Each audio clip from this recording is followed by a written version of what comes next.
3 years. This is the first time we met in person, which is just the reality of our world these days. But very excited to have Liz here tonight.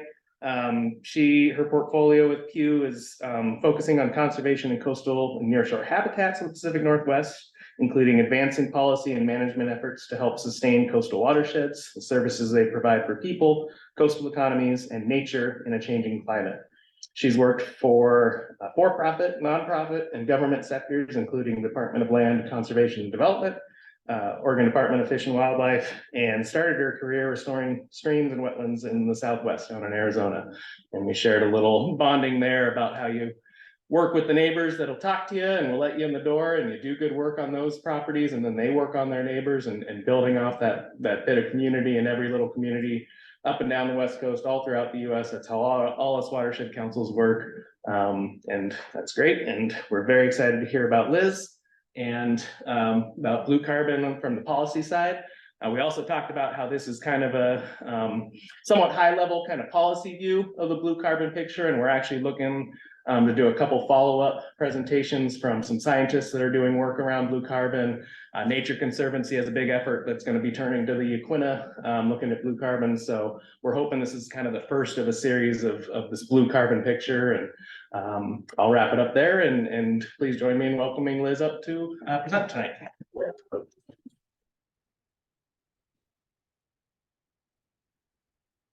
Hi, everyone. Thanks for the nice introduction. It's exciting to be in a room with people. Usually the presentations are on Zoom these days. So I'm so happy to be here talking to you all. It's an exciting time. As Evan mentioned, there's been a lot of policy work that's been ongoing regarding blue carbon and carbon in natural and working lands. And we'll talk about what that means in a minute. But it's getting to a point where it's going to be really exciting for the practitioners on the ground and restoration and conservationists, and so that is it's good timing to be here. And also it reminded me too that that's what makes me really excited about the policy work I do. You know, I started in restoration, as Evan mentioned, and all that work I did, either watching a restoration site finish up or watching it grow and mature over 5 to 10 years is still it still gives me inspiration in my policy today. So so glad to be here. Okay, enough about me. Or maybe I need help moving the thing because the thing won't move. It's the space bar. Got it. All right. So just a roadmap of what we'll be talking about tonight. Who Pew is. I'm going to go over that a little bit. Why we got involved in this. We're going to talk about Blue Carbon 101 just a little bit, and what's in a blue carbon greenhouse gas inventory, which feeds into the policy landscape and the timeline from 2021 to present. It's happened very rapidly over the past couple of years. It's definitely my story. It's the story I put together from my work and where I sit. And so there could be other people listening or out there that have a different perspective about how it all went down. So I'm going to give that caveat. And then lastly, I'll end with some next steps, some cool tools that Pew has joined with partners on to roll out. Okay, spacebar again. What does Pew do besides fund public radio? We make very beautiful illustrations. We have a wonderful illustrator with us at Pew, Ned, and they are fantastic. So I really have no other reason to put that up there besides just really wanting to put it up there so that we can all look at it for a hot second. Okay. Okay. So Pew is a family, and the organization is made up of 7 family trusts. It's a large organization. It's international as well as national, and the work is broad: dental health, kids safety, financial security, getting more funds for the backlog of maintenance that our national parks have. and it has an environment team. And I'm in the environment program with the U.S. Conservation Team and our domestic work. And we basically, when we're working in our environmental work, we kind of fill the policy niche, or we work on policy change, and that's kind of our focus. And we usually show up in kind of 4 ways. We fill the funding needs of our partners while we're working to achieve whatever policy outcome we want. I'm going to stand back a little bit. We offer policy expertise, in-house or contracted. We organize, we advocate when necessary. You'll see us at giving testimony or in the legislature, and we work to fill very specific science and data gaps that move policy. And so why did we get involved in blue carbon, and why would we engage in a climate policy venue?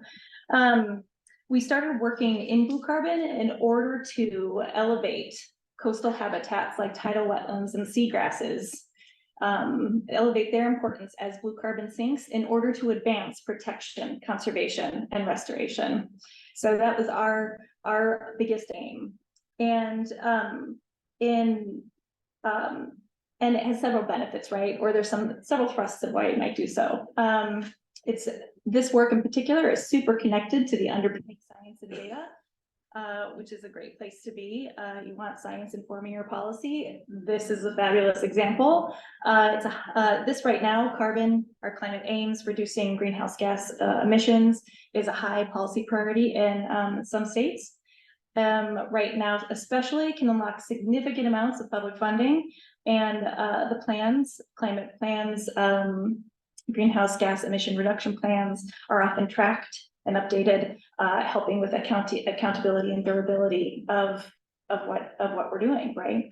And of course, in the coastal space, there is an insane amount of co-benefits, right? There's tourism, recreation, cultural lifeways, biodiversity. Here in Newport, right, with a big research community, and of course, coastal economies depend on healthy estuaries. So there's often measurable targets in these plans to track progress and to track if carbon is actually being sequestered by all these efforts, which is great. It's happening in a couple venues at the state level, driven by some federal policy. One example I'll give quickly through one of the grant programs initiated through the bipartisan infrastructure law and the Inflation Reduction Act that are coming into Oregon is the EPA's Climate Pollution Reduction Grant Program, which is the most non-sexy name you could possibly give a program, but it's basically Oregon's action plan to reduce greenhouse gas emissions, and it is all inclusive, and Oregon is in the middle of putting together a broad array of programs that qualifies to receive millions and millions of dollars. I think there's some block of money that they get just outright, and then there's a second block of money they can get more of through additional applications. If I have that right, don't quote me, but it's millions and millions of dollars. And I'm happy to say that natural and working lands, what I'm talking about tonight, will be included in that grant, in that action plan and in that grant program. So watch out for that on the horizon.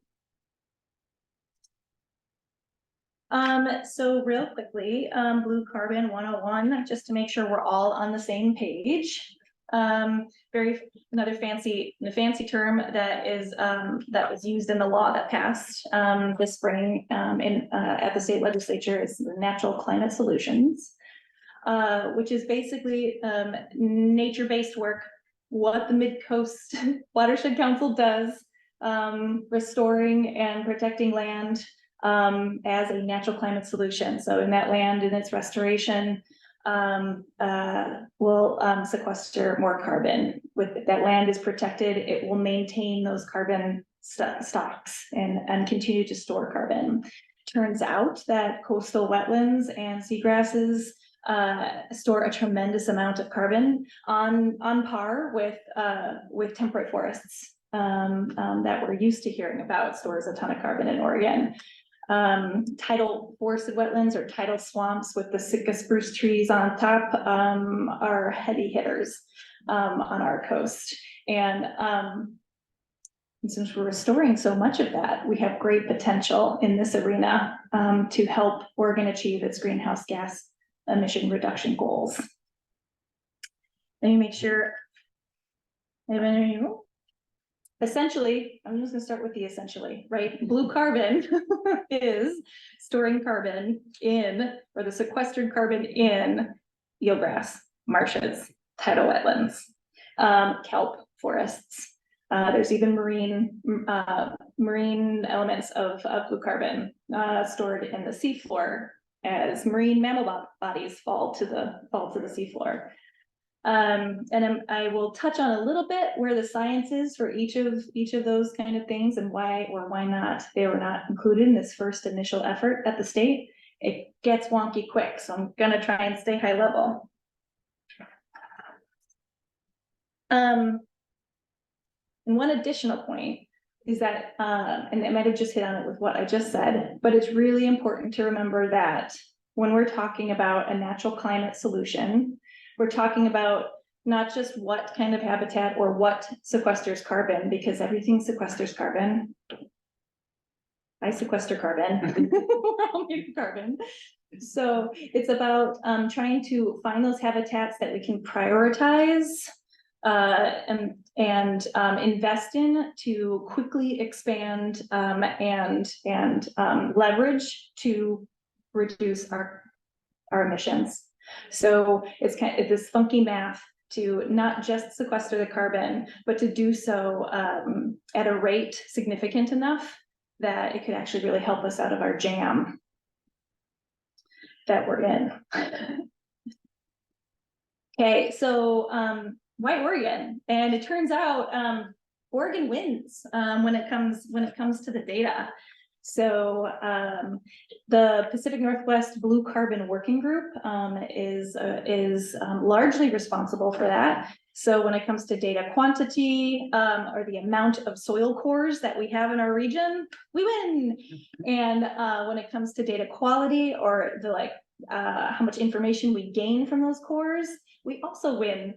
And we also have a pretty good spatial representation, meaning how dispersed they are and what kind of habitats they represent. We're pretty good there. And we're just fair on habitat representation, which actually did focus us in this first effort of blue carbon in Oregon on a couple of habitats in particular, because we don't have all the habitats spatially inventoried the way we really need to in order to have robust data supporting the calculations. So, but it's pretty exciting. We're leading the nation. We're leading internationally, and it's exciting when Oregon comes up on those stages. Oh, talking about who's made it so. So I already mentioned the Pacific Northwest Blue Carbon Working Group is a network coordinated by Craig Cornu, many of you know, and many researchers up and down the Pacific Northwest working in different habitats that I just mentioned to fill those data gaps, to research, to find the answers. How much carbon does a particular habitat sequester? There's a lot of really sciencey bits in there that I'm not going to get into tonight. And also, I just wanted to add that there are probably others outside of that network. I just didn't want to leave anyone out.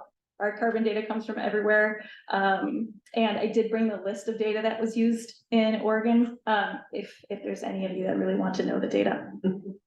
Not going to do that right now. Of course, then there's the habitat data. And the Estuary Technical Group at the Institute for Applied Ecology, Laura Brophy's work, has really set us up so well in Oregon to include tidal wetlands in this blue carbon effort. ODFW through their Seeker program monitors in eelgrass and eelgrass extent. Although we don't have an eelgrass extent for all the eelgrass of Oregon, which is a thing. This is a need we need to fill.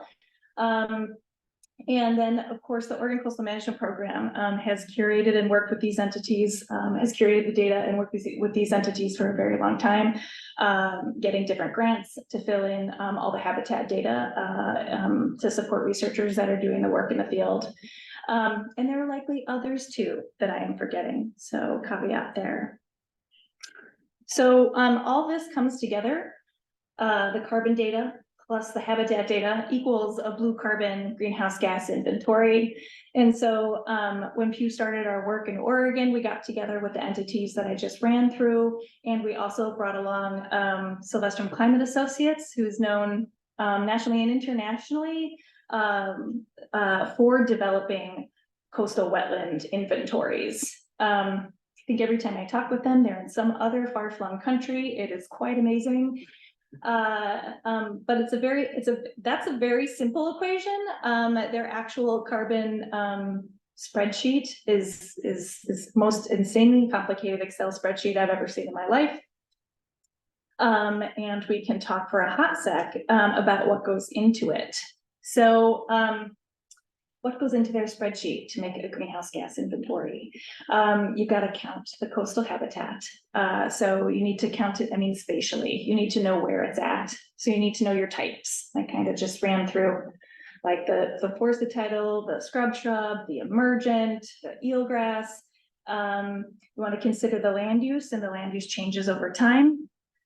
Also spatially is how you get that delta or that change. You want to count your carbon, and carbon includes the biomass above the ground, like in the leaves and in the trees, the biomass below the ground in the roots, the organic matter in the soil, and the dead organic matter, dead standing trees, fallen trees, twigs, anything that's dead, is how you count the carbon or the carbon store of that habitat type. And then you need to count other emissions. So wetlands naturally emit methane, and it gets a little tricky in the coastal space. The tides and the salinity regime affect methane release in wetlands.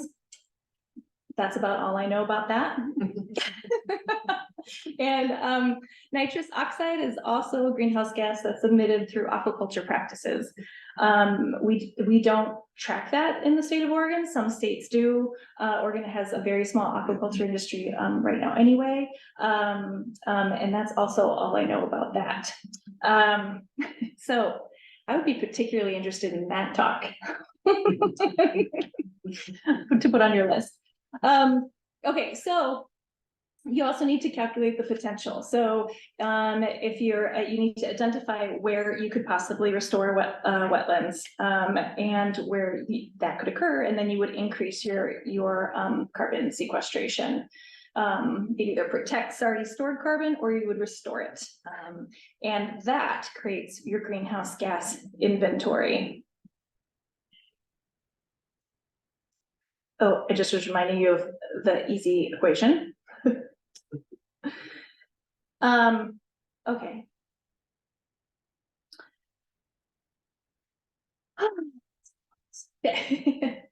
So this is what's kind of happened over the last two years in Oregon. It is my attempt at trying to organize my thoughts around it. I was telling Evan and Paul and Cheryl at dinner that there's so many threads that are pulling every which way that I was trying to organize myself and how to speak about it.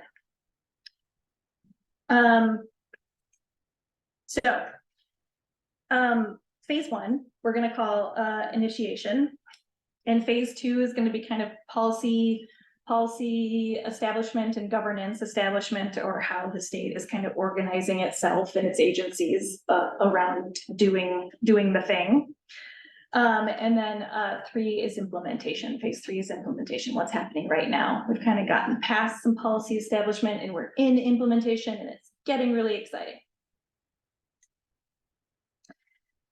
So phase 1, in spring 2020, The U.S. Climate Alliance, which is a group of bipartisan governors that formed after the last presidential administration pulled out of the Paris Accords.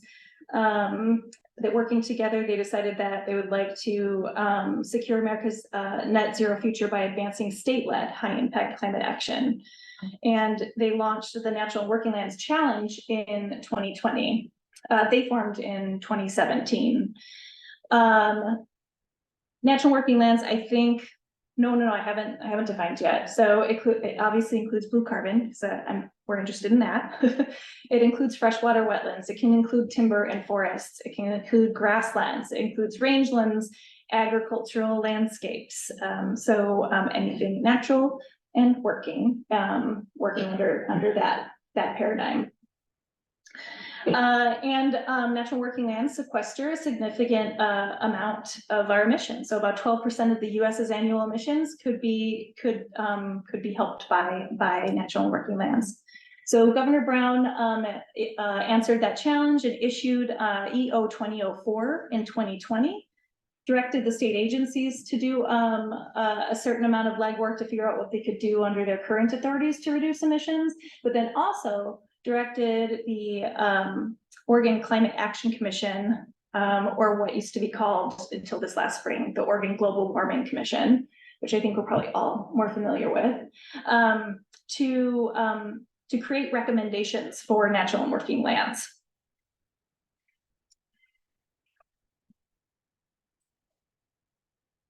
So I thought I would just pop up what the Alliance, what's on the Alliance's website, because I think it just hopefully speaks to what you guys do on the daily. Alliance members are scaling best practices for land management, restoration, and conservation to contribute to emissions reductions and carbon sequestration at the scale needed for deep decarbonization, and where appropriate, integrating natural working lands into state mitigation and resilience plans.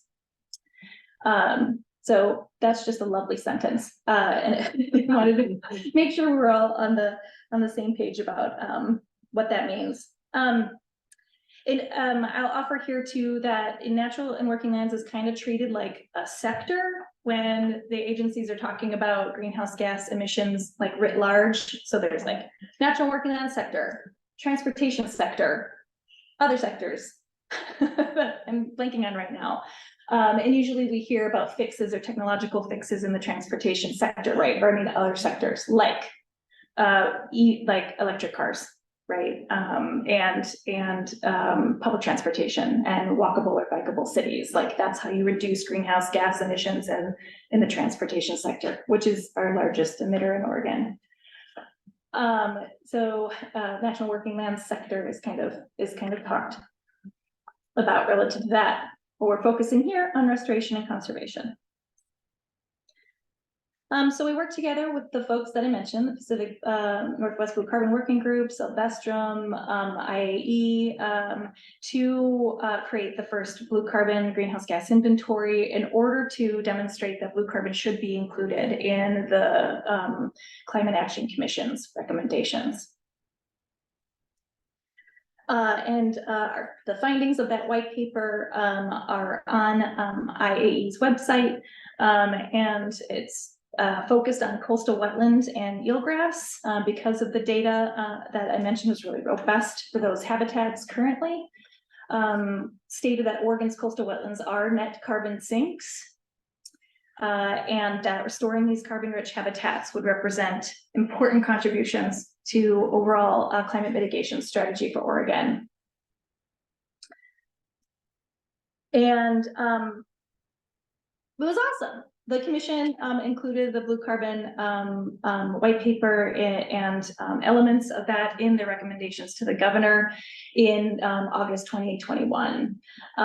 Their recommendations included to protect and restore tidally influenced coastal systems via updating estuary management plans, via conservation and restoration, to invest in sea level rise plan development and implementation,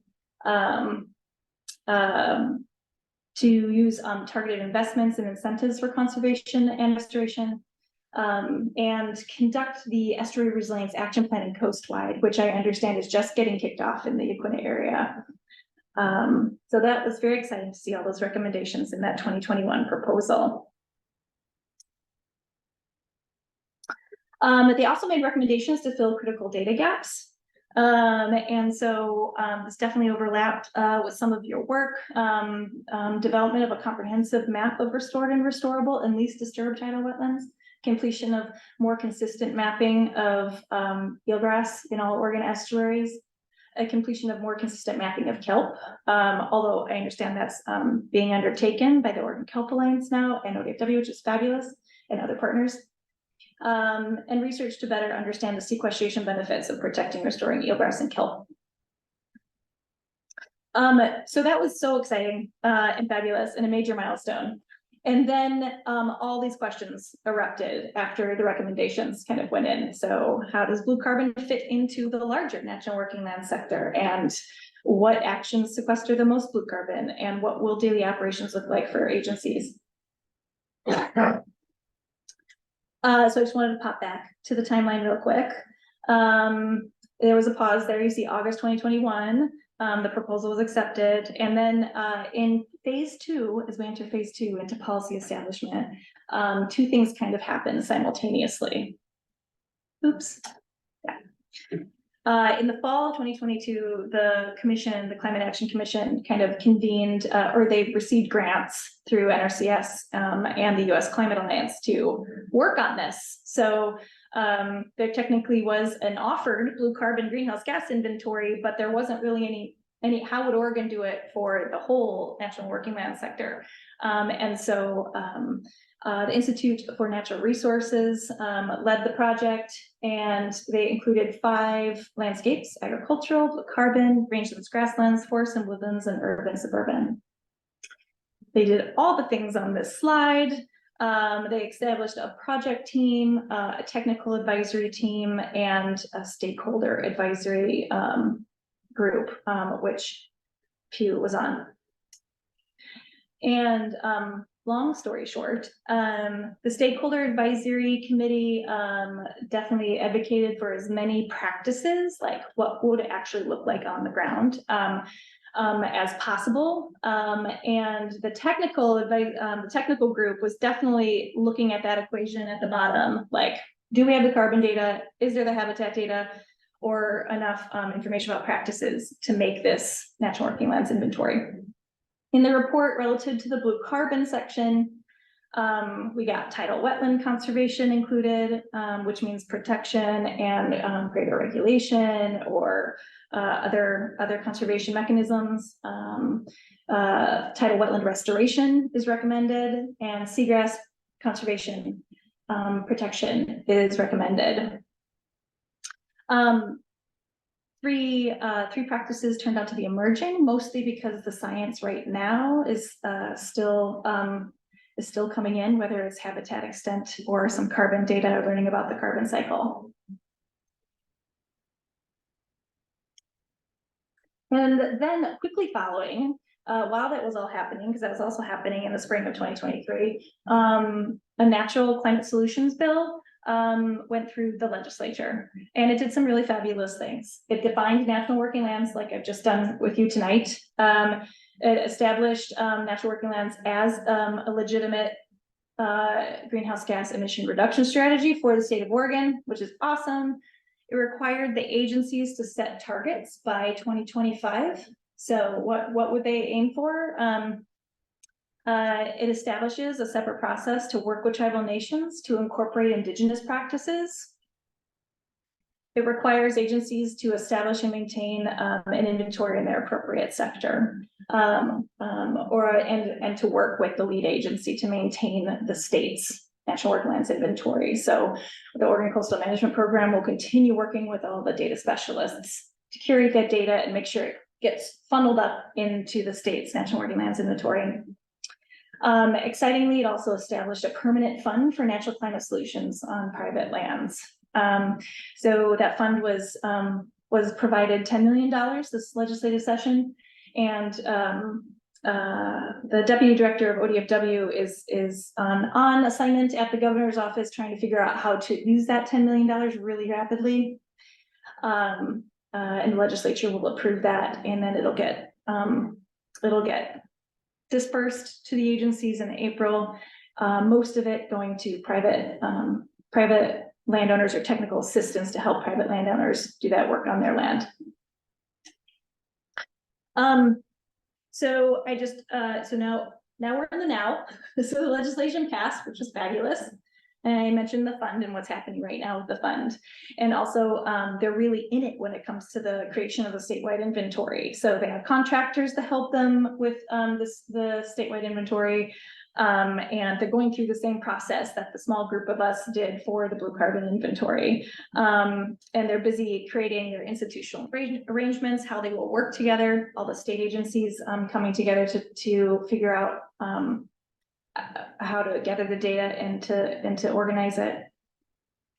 And they'll work toward this eventual greenhouse gas management greenhouse gas inventory management system. So what's next for blue carbon? This is kind of a busy slide, but kind of names the players. I forgot to mention that the legislation also created a natural and working lands advisory committee with the Climate Action Commission.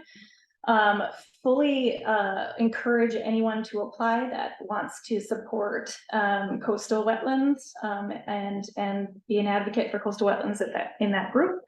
It's going to advise the Climate Action Commission to keep moving the ball forward, and includes a blue carbon seat among other seats.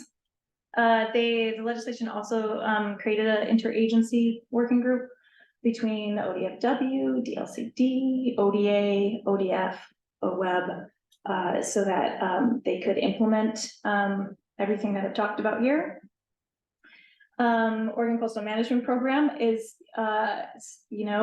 continuing their estuary resilience action planning and starting in Yaquina.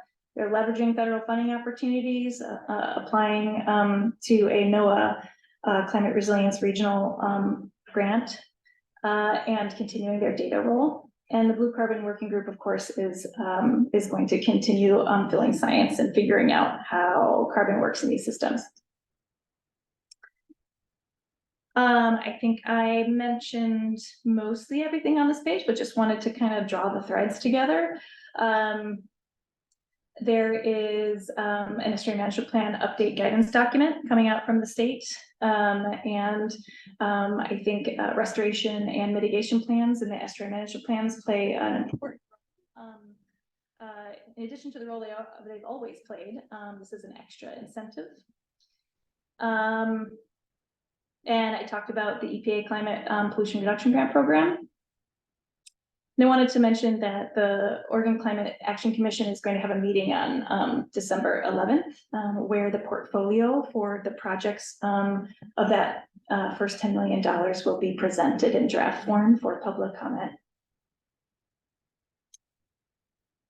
And the Oregon Environmental Council is going to have some upcoming listening sessions. And I don't have any more information than the dates, but happy to stay in touch with Evan and friends to make sure that that information is shared with you. That's all I have. Did you stay with me? Was it too much? It's so hard. Sure. Okay. I feel it. Okay, good. Very good. It's exciting. Any questions? So. Daryl. So I'm sorry I missed it. Who is the lead state agency at HB 3409? Can you repeat the question? Yeah, the lead state agency on HB 3409 is the Department of Energy supports the Climate Action Commission, and they'll be facilitating all this work. OWEB, all four agencies will receive some of the monies, I believe, from the fund, but they're still discussing like how is best to do that in the future as well. Like, should it all go to OWEB and then OWEB gives it to all the agencies, or like how the, so yeah. Oh. Now our working lands includes forests And the virgin biomass, what our ancient forest would have been X 150 to 200 years ago. We've changed that significantly. And I think quantified that. Yeah, so the baseline that's used in the inventory is 1990. That's no. So, you know, and it's funny, I learned, I don't do international work, but I realized, or I've been told that, when talking to countries, choosing the baseline is super political because of course, if you set our baseline pre-settler, you know, or something, then like what we would try to be achieving, like where we're trying to get to, would be very hard, right? And so there was this big kerfuffle about how, who, what year, and 1990, I believe, is based off of the national greenhouse gas inventory. Like they just adopted that same year. It wasn't an independent like Oregon decision. So you take that into our estuaries and our forested wetlands and spruce swamps. That's another thing that have basically, they didn't disappear. We converted them to another number. Right. And so Laura and the team haven't really tried to establish, if we're at 5, call it 10% historically. Right, like it's. If we know what 5 or 10% is now, Mhm. then could we calculate wow, this is what it was 200 years ago? Possibly. I think there's been, you know, of course, all the land changes on the coast happened prior to 1990, right? And then, so including like filling lands, putting towns on it, you know, all that, it just changed so much that there's probably some, you know, spatial data gaps as far as trying to figure out, like fill those historic legacy issues in a spatial way. But, you know, we kind of mentioned when we were doing the blue carbon inventory white paper that it's definitely a first generation. Like, so all the inventories, whether it's the national greenhouse gas inventory or Oregon's or in other states, they're meant to be updated over time as more and better data come into the system. And so there was some kind of projection of what could be restored and what kind of carbon it would sequester. But I think it's probably fair to say that is like kind of rough, you know, because we do have some data gaps as far as, because especially when you think about sea level rise. So like the white paper did not include impacts from sea level rise. So drowning those same wetlands and making new wetlands. So I mean, that gets like explodes my mind.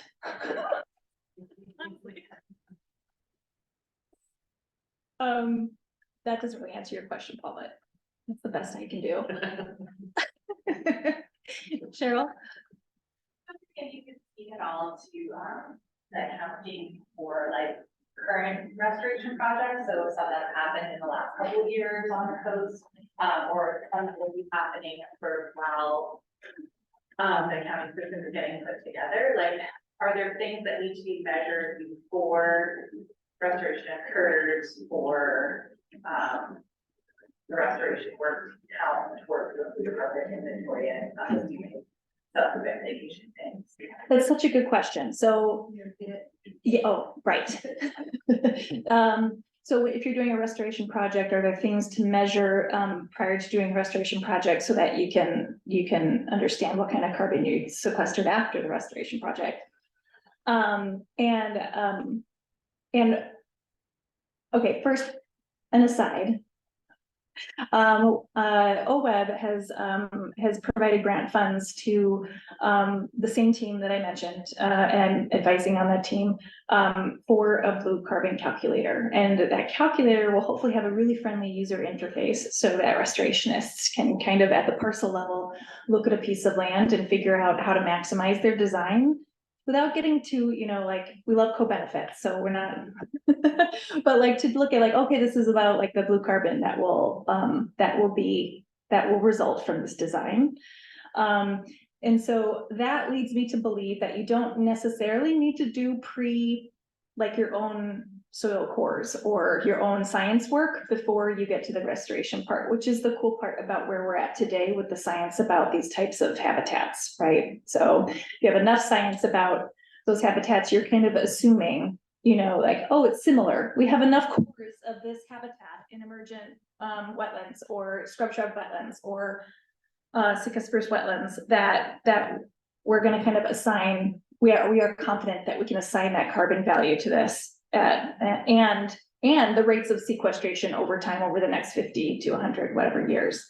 So that makes it a lot easier for restorationists, right? Just kind of need to know how you're designing and what kind of values are associated with which habitat type. So that's what I think the aim is. A scientist may have a completely different opinion, because I know there's plenty of projects that are literally, I mean, doing the science right now. They are taking the course, right, and they are doing that work. So that might be a good speaker too. I have an easy question.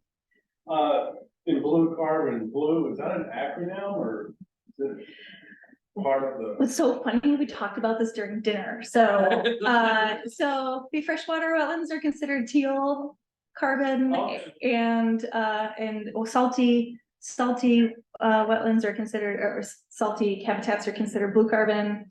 I don't know who coined the colors or how or why.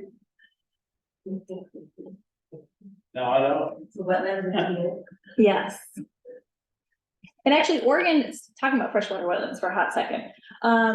Oregon, so freshwater wetlands weren't included in this effort because there are so many data gaps. It's quite difficult, both in the carbon scene and then how much methane they emit, and then also just the habitat extent. Like, we haven't tracked our freshwater wetlands in Oregon to the extent that we need to understand how much is gone and where they need to go, like the potential to restore. But we do have peatlands, and they're a huge carbon sequesterer, internationally making the news. And also our special forested freshwater wetlands, you know, the Oregon ash, with that above ground biomass with the trees standing on it, are I'm gonna say probably, because I don't know of a scientific paper to support my assertion, but probably carbon sinks. So even if they do emit methane, so that's exciting. I hope we get there one day. Now, the work that's been done, the focus is entirely on vegetation, the carbon capture. And I talked to my son before he came over, as a biologist, and he says oyster shells capture a lot of carbon. And convert them into shell.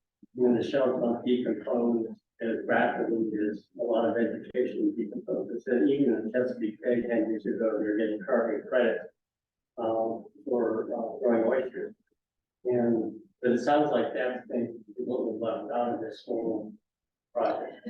So the question was about oysters and oysters sequestering carbon. There's definitely a lot left out of this first generation attempt. Because a lot of this gets back to two questions. Some of the science is still coming in to understand how long oysters might sequester carbon for, and then like what amount of them would need to exist in order to be used as a climate mitigation tool. Yeah. I'd say another habitat that was left out because of questions that were too many to answer in a short amount of time were mudflats, and kelp, and also basically when you march from the wetlands to the ocean, the science is still being incorporated and understood as far as either the habitat element or the organism element or the carbon element of that very simple equation that I showed. The carbon plus habitat equals greenhouse gas emission. Also, as as part of this effort, has anybody been looking at, decomposition of organic matter in the water? And what impact that has on reducing the zone oxygen? I have no idea. I think maybe, yes, I hope, probably for one of the science, like the very, more intricate science talks about how that science and that question would get fed up into, it might be added to, like, the more we know, that greenhouse gas inventory that I was talking about, I can imagine there'd be more subtopics there, right? So the carbon considerations now are methane emissions and nitrous oxide emissions and, you know, carbon uptake by the soil. If there's more information known about, for instance, dead wood just came on the scene. So I don't know who realized it, but they're like, what about all the ghost forests or like all the dead trees, the standing dead trees and wetlands? Like, we haven't calculated that. Then they incorporated it into the inventory. Like, it would just kind of dawned on them that they should incorporate dead wood to a greater extent. Which also takes a different kind of data that you kind of need to know how much dead wood, like, so I imagine that as research continues, that those kind of questions will be folded in for answers when they're found. I didn't repeat that question, but I don't know if I could, so okay. You did great. Okay.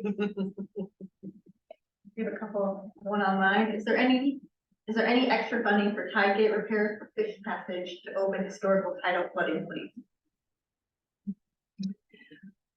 I imagine there is, yes. Not tied to this, but yeah. Yeah.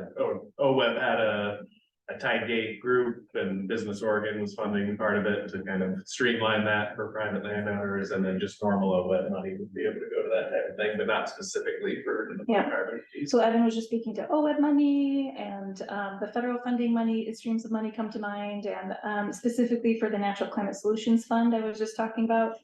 I think that's another area that people need to settle on regarding the carbon stored and the emissions related to tide gate operation, because it's a little bit different than full tidal flow. And I think where the researchers have been focusing is full tidal flushing in and out. And so there needs to be a little bit more answers regarding the more limited aspect of that.